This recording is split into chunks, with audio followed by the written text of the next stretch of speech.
Hey guys, this is Jimmy. As we all know, Ho-Ho announced her split from her baby daddy number 4, Chris P. But then Chris P begged Ho-Ho to come back to him so she could sit by his fire.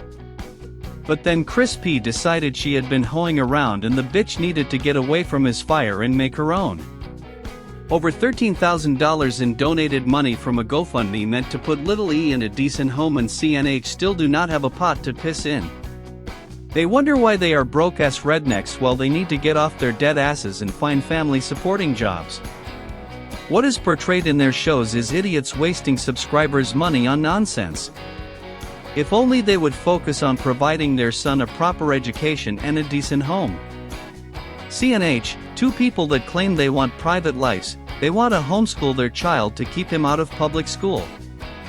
Chris P wants to live an isolated life on the property bought from a public GoFundMe.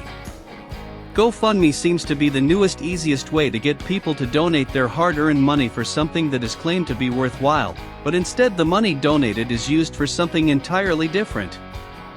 Chrissy keeps cutting, milling, and screwing away on his homeless-looking tarp-covered shelters.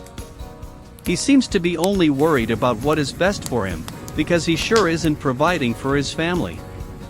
In this episode I'm going to visit Chrissy as he describes himself as an abusive narcissist, an alcoholic and addicted to adult videos. I bet he is going to blame everything on his son's mother that has gone wrong in his life.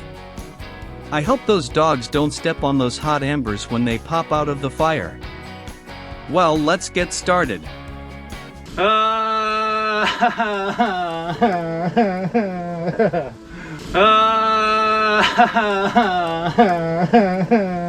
Hissy, I know you missed me, but I'm back to hear you bash your son's mother again.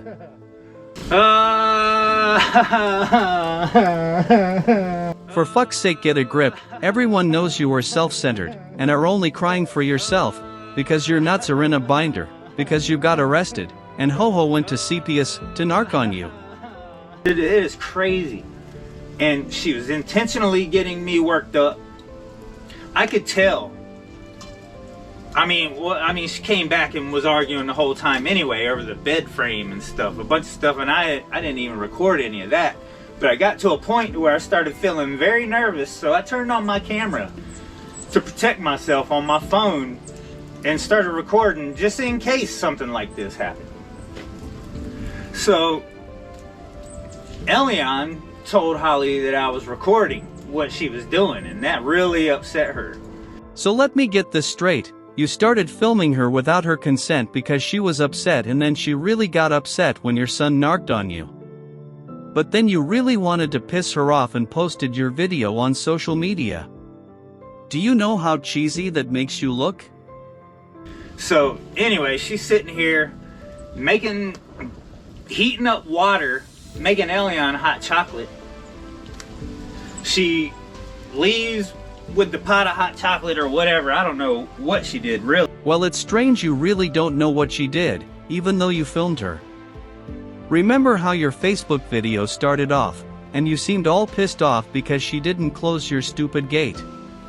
I was just sitting there in anxiety, like, wow, man, this storm. I've been here just being positive, making positive videos, cleaning up the land, trying to do stuff. Chrissy, can you imagine the anxiety your son felt when you called his mother a bitch right in front of him? I've been allowing her to leave. I haven't begged her back. I haven't begged her to leave. I've never told her to leave. I've never told her the land ain't hers. I've been telling her that I'm gonna buy her out. Chrissy, that's a lot of not begging, but what about all the other begging you do for money from your followers? We all know you will never buy her out because you're a broke-ass redneck. But anyway, she comes over here. At the end of the video, you can see the last part of the video. She grabbed my phone. My life, my rules, my style, my attitude.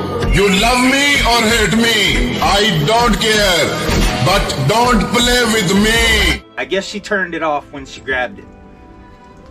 But I was just sitting here, like, wow, like sitting here in a tornado of craziness.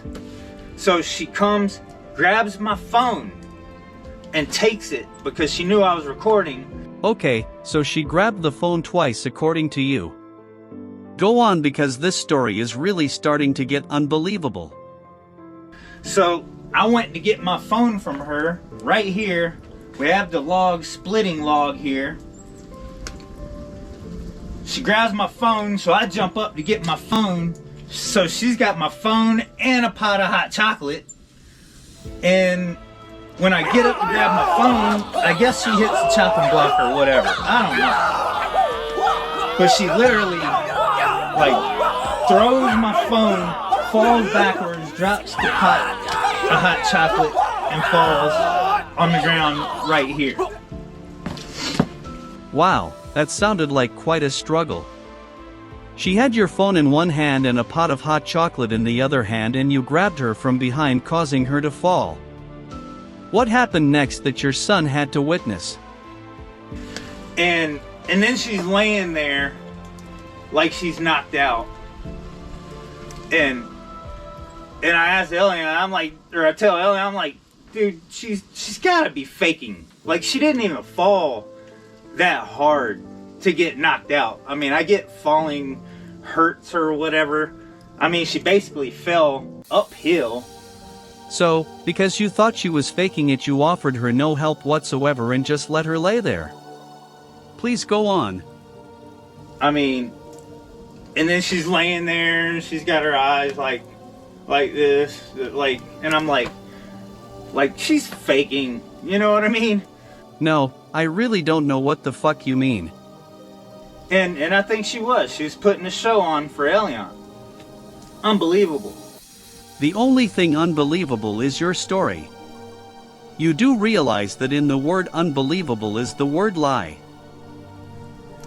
So she calls the police. 911, what is your emergency?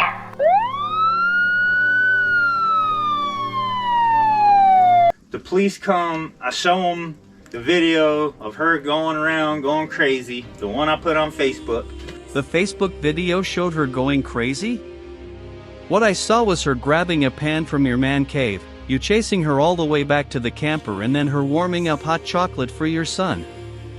Oh, I almost forgot, that's when you called her a bitch too.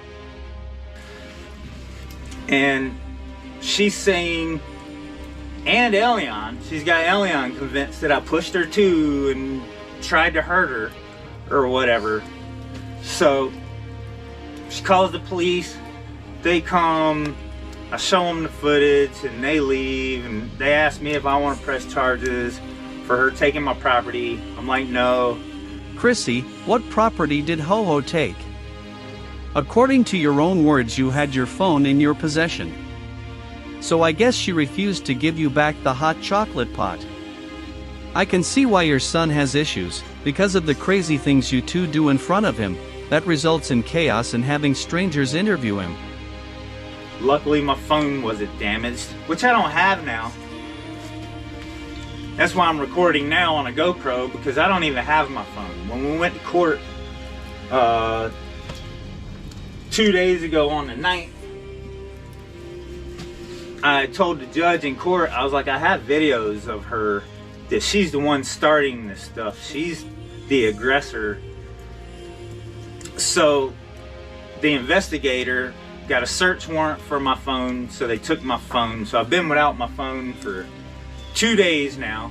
So your son will always remember this incident, of you and his mother arguing and her falling to the ground with his hot chocolate spilling on her as she lays on the ground. The cops coming and him being questioned, it is something he will remember. Did he even cry when it happened? Did you comfort him? Nope, not you. You were most worried about your damn phone. Which have other videos on it of her being aggressive, yelling, fighting, trying to take my garage from me that I parked my truck in. Oh, poor Chrissy, Ho-Ho was trying to take your beloved garage. Did she try to put it in her purse? She came back, I guess the people she was living with at the farm with like 10 people, I guess they got tired of her being there and she overstayed her welcome. Ho-Ho, overstayed her welcome. Why doesn't that surprise me? So she comes back here, trying to take my garage, demanding that I'm gonna park somewhere else and she's gonna set her stuff up in there. And I'm like, no, I built this garage. Chrissy, do you realize how fucking petty you sound when you talk about keeping a garage from your wife and son? I don't think the Most High would approve of your selfishness.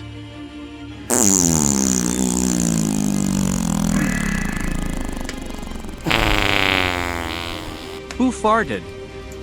So the next day we make our snow video, we're cooking, we're getting along, everything's fine. She even apologized to me, like, I'm sorry about that. So the Facebook video was made before the YouTube video called Are We Still Family? Now, that is very strange, don't you think? All pissed off at each other in the Facebook video and then the next day all lovey-dovey in the YouTube video. It all seems fake to me and you two are just doing a charade for social media views. Whatever, and I'm like, cool. I'm just easygoing, I blow shit off, I have a forgiving heart, I'm not an angry person. I just, you know, I understand her. Her mom brought her up to be a spoiled little brat. Well, Chrissy, I've stayed long enough for today, so I'm going to get rolling. Don't forget to keep fake crying so people pity you and send you money and all kinds of free shit. Now don't start crying just because I'm leaving.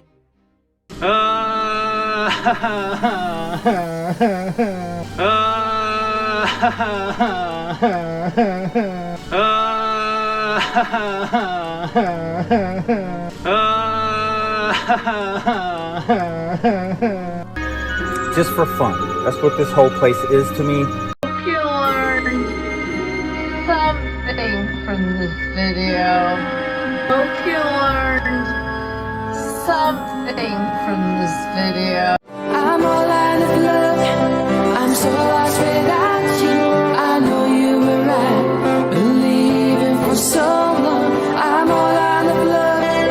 When I'm out without you, I can't be too late to say that I was so wrong. That's it for today. I look forward to reading your comments and chatting with you all. Please like, comment and subscribe to my channel.